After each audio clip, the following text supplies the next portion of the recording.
What's going on, all you movie lover badasses out there? Phat Samurai Guy is here with Lady Fat Blood, the sexy shield maiden, that's right.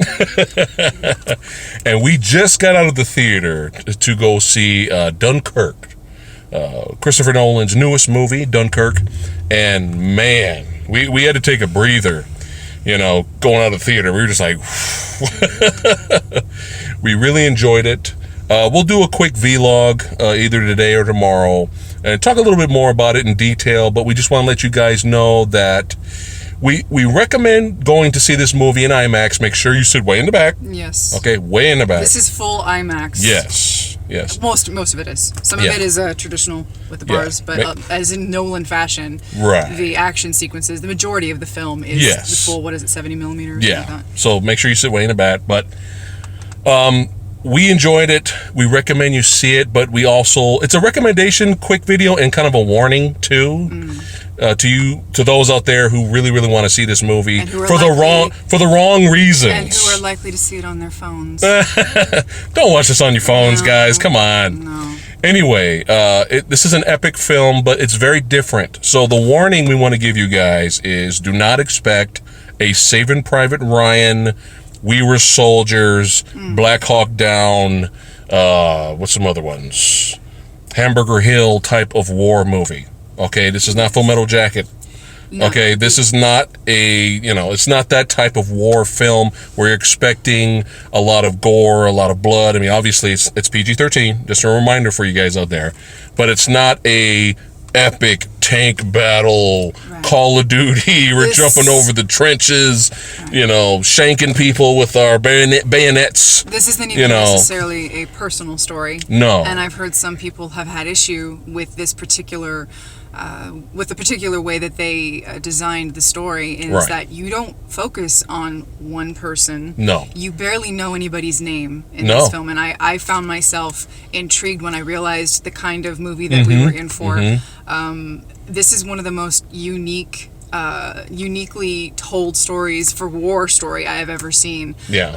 Some of it is non-linear, which I really enjoy. You have three different stories that you're focusing on, and they're taking place during different times in the film, and eventually the three stories converge. And I absolutely adored that particular aspect. You'll of the get film. different perspectives from different characters. So. Again, there's not just one person that you focus on, and some people are going to have a problem with that, because a lot of people, they need that one avatar to latch onto, and I don't necessarily need that. But especially with the way this movie was shot, I can say I do not understand anybody who was bored with this film, and I'm going to tell you why. I mean, I want to be able to see other people's perspective, but in this one I have to respectfully disagree with you 100% if you were bored with this film.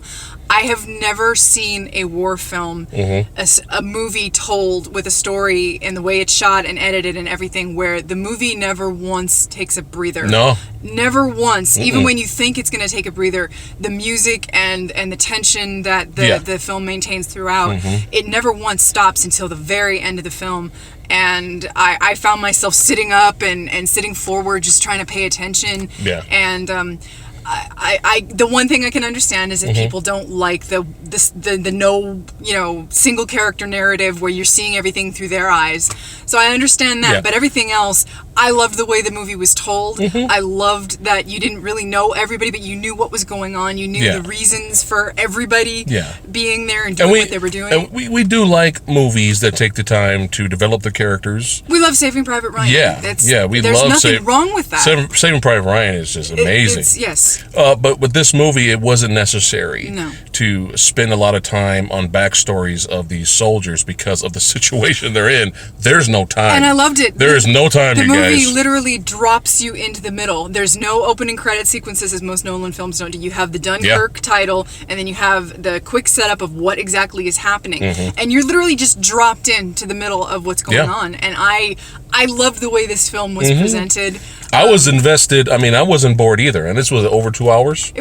I think it was maybe 2 hours, 5. I was invested. Everyone's going to be different with films, but I was invested from beginning to end. So I didn't fall asleep or anything like that.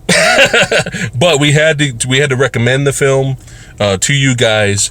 But with the warning, with the slash warning that this is not Saving Private Ryan. Okay, this is not that type of war movie. But yeah, just very, very, very well done. Amazing practical, effects. The airplane sequences were just shot beautifully. I'm sure Cranky Critic he'll have a lot of fun watching that stuff. Hope so yeah, so go out and check it out, guys. If you're interested, okay.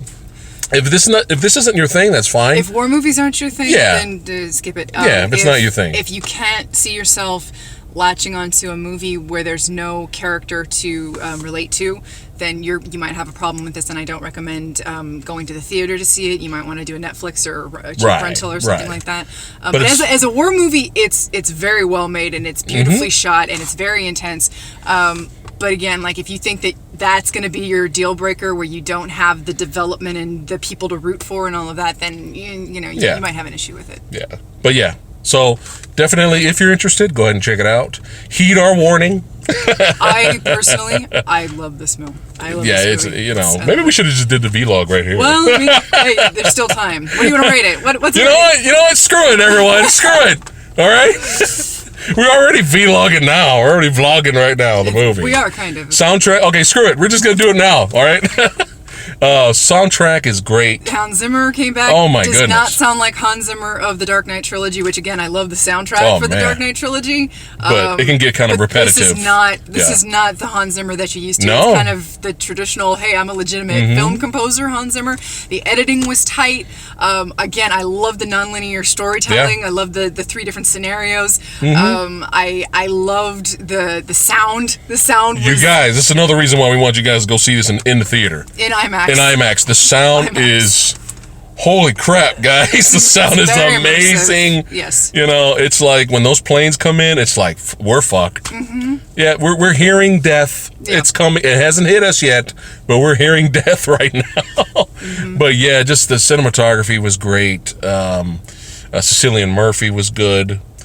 I really enjoyed, I don't know the name of the actor, but I really enjoyed the older man who went out in his boat and took his son with him. Yeah. Who is that guy? Yeah, that was... I gotta check this guy's workout, man. Knowing us, we've probably seen him before. It's possible. Yeah. But I really liked, he was kind of my favorite character besides Tom Hardy in the movie as well. Now, you don't really see Tom Hardy's face. No. And you don't give a fuck because he's Tom Hardy. No. He did an entire film where he was the only person in a car, and he was on the phone with people, and that was his only interaction with any other living soul. And it was good. A very good film. Yeah, Locke. Go check out Locke if you haven't already. But back to this movie. Oh man, it's hard. It's hard to because what is it for it to marinate right now? Yeah, we just saw it out. The theater's like right here. We're still in the parking lot, so. Yeah. Oh, anything else? We kind of covered all the bases. Again, like you said, we're marinating, and it felt. Here's another high praise. The pacing was nonstop. It kept us invested. Soundtrack was great. The movie looked great. What I'm trying to say is, what is it? Oh, it was in my head. See, guys, I need to marinate. This is a big dome we got going here. It's taking a while to switch around there. Damn it, I had a point. Oh well. Anything else you want to say? Sorry. Yeah. No, again, I am very, very pleasantly surprised with this. Yeah. And I didn't go in expecting to love the film, but to have a well-told story. But what I got was this... Oh, I just remembered. Sorry. It finally switched around. Hey. The movie felt real. And that's the highest praise I can give this movie. Not tons of bullshit, CGI-looking planes. Oh, yeah. The camera work on those airplane battles were just like, mwah, and it just didn't feel fake.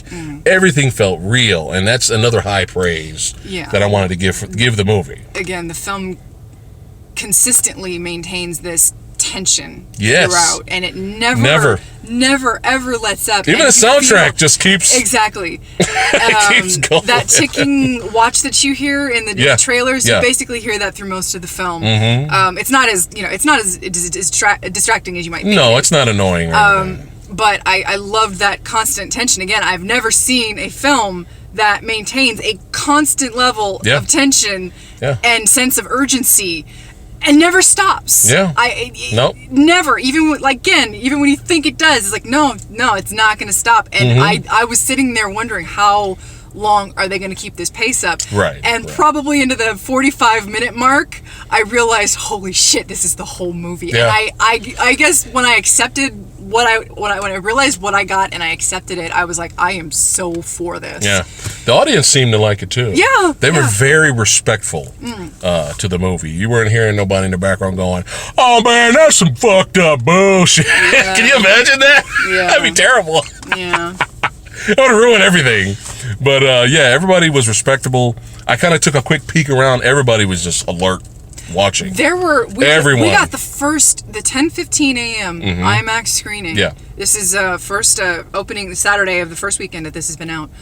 Our theater was almost packed. Yeah. I was very surprised by that so many people would turn out for Dunkirk. Yeah. IMAX Saturday morning first show. Yeah, Saturday morning. I'm kind of surprised, but hey, the more the merrier, you know. All right, so I think that kind of wraps it up. Okay, what's his name? Kenneth Branagh? Branagh? I'm sorry. Possibly. I'm sorry, guys. He was good. He was good in the movie. Directed the first Thor. Well, is that one of his highlights? That's not one of his low points. Wasn't he in the Frankenstein film with Robert De Niro? Oh yeah. Okay, never mind. I'll take it back. But yeah, he was good in the movie as well. Yeah. Well, anyway, we're going to wrap this up. So, well, shit. What are we rating this sumbitch? Oh, by the way, guys, I had to go to the restroom real quick. I'm not making this up, all right? Dear. Went to the restroom, got out of the theater, had to take care of business. Walked out, guy was holding the door for me, and I was like, "Oh, thank you, sir." And he goes, "Hey, aren't you that fat samurai guy?" And I was like, "Yeah." He's like, "You got a YouTube channel, right?" And I was like, "Yeah, I do." I was like, "How did you find me?" And he's all like, "Oh, I've seen a lot of your trailer reactions and stuff." So this is the first for me, where I was just like, "What the hell is that?" Okay, all right. Met my first, I guess, admirer. He seemed happy in the restroom. Where else? So thanks for watching out there, all you guys. So what are we rating this thing? I thought that was funny. I had to tell that story. I can't think of a reason to not go with a 5. But I might be thinking more along the lines of that's perfection. Maybe like a 4.9. Yeah, a high 4. I think it's on the high list for me. I hope I don't watch it again later and it wears off and it's like, oh, maybe I should have gone 4.4. But I really enjoyed the way this film was presented. Very non-traditional, and I might just stick with my 4.9 for now. Okay, 4.5 for me. Got to give it a high 4. Really great movie. Highly recommended. That's it. We're wrapping it up. All right, guys. The quick that's our we liked it / warning has turned into the vlog review. That's how we do it. That's how we do it. That's all. Our short. Hey, let's talk about something. Meeting fans in the restroom. That's how we do things out here. Our short. Our videos that we intend to be short always end up being like 45 minutes. It's all good, though. That's all good. They enjoy watching sometimes. We appreciate it. Hey. And we'll go ahead and end the video right there. We'd like to thank all you guys for watching. You guys rock. We'll see you guys next time.